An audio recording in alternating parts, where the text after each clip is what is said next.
तीन दामाद की सास पार्ट 1।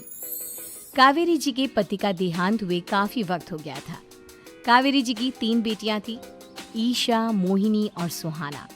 तीनों ही काफी होशियार और नौकरी करने वाली थी, लेकिन उन तीनों से कावेरी जी इतना प्यार करती थी कि उनकी शादी की उम्र होने पर भी उन्हें पराये घर भेजने का उनका मन ही नहीं हुआ। अरे तुम तीनों मेरे कलेजे का टुकड़ा हो। जब भी तुम्हारी शादी के बारे में सोचती हूँ ना, बड़ा डर लगता है। सही कहती हो मम्मी, हम भी आपसे बहुत प्यार करते हैं। हाँ, मम्मी पापा के जाने के बाद अब बिल्कुल अकेली हो गई हैं। और मम्मी, अगर हम तीनों शादी करके चले गए तो आपका ख्याल कौन रखेगा? लेकिन अपनी खुशी की वजह से मैं तुम तीनों को बिना शादी के भी तो नहीं देख सकती ना बेटा।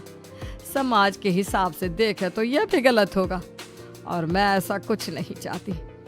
लेकिन तुम तीनों से दूर होने के बारे में सोचती हूँ तो अजीब सा लगता है। लेकिन मम्मी, हम आपको इस तरह अकेला छोड़कर नहीं जा सकते। एक काम करते हैं मम्मी, शादी के बाद ना आप मेरे साथ मेरे ससुराल में चलना और मेरे साथ ही रहना। अच्छा, और तेरी सास मुझे रहने देगी तेरे ससुराल में? अरे बेटा, वहाँ ऐसा नहीं होता। बेटी की माँ कभी अपनी बेटी के ससुराल जाकर नहीं रह सकती। एक काम करते हैं माँ, आप ईशा और सुहानी की शादी कर दीजिए और मैं हमेशा आपका बेटा बनकर आपके साथ ही रहूंगी। मुझे नहीं करनी शादी। अरे मेरी बेटियाँ मुझसे कितना प्यार करती है, मेरी वजह से अपनी पूरी जिंदगी दांव पर लगाने को तैयार है। लेकिन मैंने ना इससे भी एक अच्छा उपाय सोचा है। क्या मम्मी? अगर आपके पास कोई सोल्यूशन है तो फिर क्यों परेशान हो आप? बताइए, क्या करना चाहती हैं आप?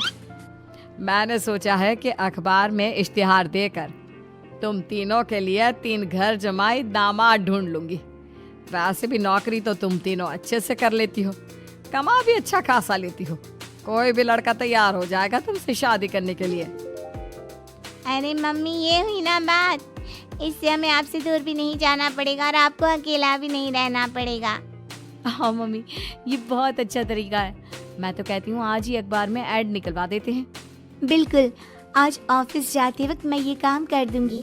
और कुछ ही दिनों के बाद कावेरी जी को 3 घर जमाई दामाद विवेक, सुमित और अविनाश मिल जाते हैं और वो उन तीनों लड़कों से अपनी तीनों बेटियों की शादी करवा देती है। शादी के कुछ दिन के बाद, अरे अब शादी हो गई, छुट्टियां खत्म, तुम तीनों जाकर नौकरी करो, कुछ काम करो। अरे मम्मी जी, कमाल करती हैं आप। अब घर जमाए इसलिए थोड़ी ना बनाए कि हम बाहर जाकर नौकरी करें। मम्मी जी, मेरा तो घर जमाई बनने का मकसद ही यही था कि कमाने वाली बीवी मिल जाए। बाहर जाकर काम करने से तो मेरा दिल घबराता है। घर का कोई काम है तो बता दीजिए मुझे। अगर ऐसी बात है तो शाम का खाना बनाओ। मेरी बेटियां नौकरी से थकी हारी आती है, अब नौकरी नहीं कर सकते तो कोई बात नहीं, घर का काम करो तुम लोग। मैं तो घर का काम करने में बहुत खुश हूँ, बस ये बाहर धूप में निकलना, रास्ते में जाना, नौकरी करना, ये सब मुझसे नहीं होता। बिल्कुल ठीक कह रहा है सुमित। अरे गर्मी में, बारिश में, सर्दी में घर से निकलकर जाना और उधर बॉस की चिक चिक सुनना, इससे बढ़िया तो ये है कि मैं घर में झाड़ू पोछा कर लूँ। ठीक है, फिर तुम झाड़ू पोछा करना। अविनाश शाम का खाना बनाएगा और विवेक तुम सुबह का नाश्ता और खाना बनाओगे। मेरे तीनों दामाद घर संभालेंगे और बेटियां नौकरी करेंगी। अगले दिन सुबह के वक्त, मम्मी मुझे ऑफिस के लिए देर हो रही है, नाश्ता चाहिए। अरे उस विवेक से कहा तो था कि सुबह का नाश्ता उसे उठकर बनाना है। अभी जाकर देखती हूँ क्या कर रहा है विवेक। अभी तक सोया हुआ है क्या? सुबह के 10 बज गए हैं। सोने दीजिए ना मम्मी जी, क्या हमेशा हिटलर की तरह हाथ में डंडा लेकर खड़ी रहती हैं? मैंने कहा सीधे उठकर खड़े हो जाओ और जाकर नाश्ता बनाओ। लेकिन मम्मी जी, बिस्तर में से निकलते ही कोई नाश्ता कैसे बनाएगा? 2 मिनट, वॉशरूम जाकर आता हूँ। बिल्कुल नहीं, सीधे रसोई में पहुंचो, मेरी बेटी को ऑफिस जाने में देर हो रही है। कुछ देर के बाद, हे भगवान, दोपहर के 12 बजे हैं लेकिन घर इतना गंदा पड़ा है। सुमित से कहा था मैंने समय पर झाड़ू पोछा कर देना।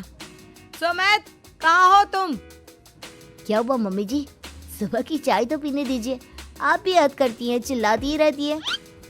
ये सुबह की चाय है या दोपहर की चाय? अगर तुम 12 बजे उठकर सुबह की चाय पियोगे तो क्या शाम का खाना रात के 3 बजे खाओगे? मम्मी जी चिल्लाइए मत, बताइए बात क्या है। अरे 12 बज चुके हैं, अभी तक झाड़ू पोछा नहीं हुआ। घर में देखो कितनी गंदगी है। अच्छा, तो आप इसलिए परेशान हैं। वो क्या है ना मम्मी जी, आज मेरे हाथ में दर्द हो रहा है। रात को उल्टी करवट से सो गया था, हाथ हिलाया भी नहीं जा रहा। कौन से हाथ में दर्द है दामाद जी? इस सीधे हाथ में मम्मी जी, हाथ हिल भी नहीं रहा है। विवेक, सुन लिया तुमने?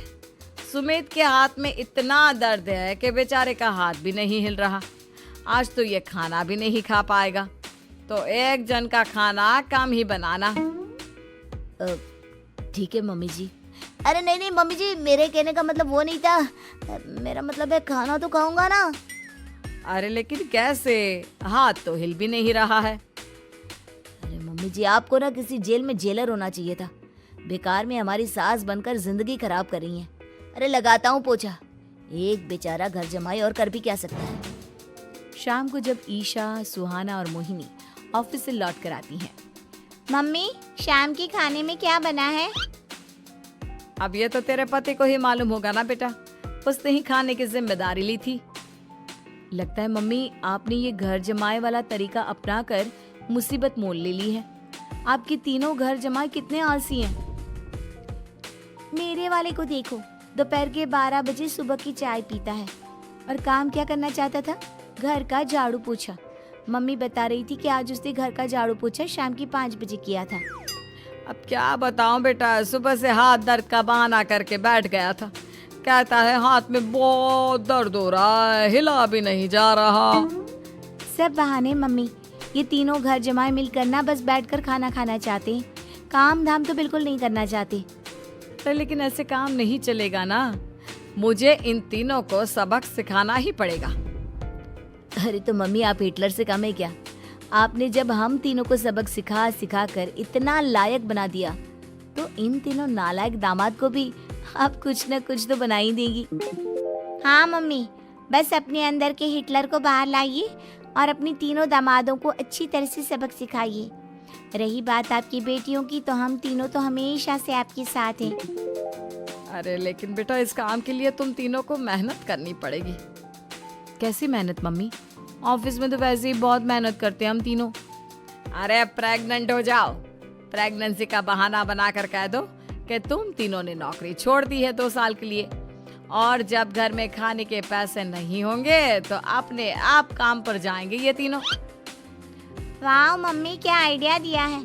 मैं तो कल ही जाकर कहने वाली हूँ कि मैं प्रेग्नेंट हो गई हूँ। फिर देखना कैसे मेरा पति अविनाश भाग भाग कर काम पर लग जाएगा। और फिर 2 दिन के बाद, सुमित, मैं ना प्रेग्नेंट हूँ और इसलिए अगले 2 साल के लिए मैंने अपनी जॉब छोड़ने का फैसला ले लिया है। विवेक, पापा बनने वाले हो तुम। अब से ना तुम्हें ऑफिस जाना होगा, क्योंकि मैं तो 2 साल के लिए छुट्टी पर चली गई हूँ। अविनाश, अब तुम्हें जिम्मेदारी संभाल लेनी चाहिए, वरना ये घर कैसे चलेगा। हम दोनों मम्मी पापा बनने वाले हैं। लेकिन कावेरी के तीनों आलसी दामादों पर अपनी बीवियों की बात का कोई असर नहीं हुआ। धीरे धीरे कावेरी जी को चिंता होने लगी, क्योंकि उनके प्लान के हिसाब से तीनों बेटियों ने ऑफिस जाना बंद कर दिया था। आखिर क्या तरीका अपनाएंगी कावेरी अपने आलसी दामादों को काम करना सिखाने के लिए? जानने के लिए सुनिए इस कहानी का पार्ट 2।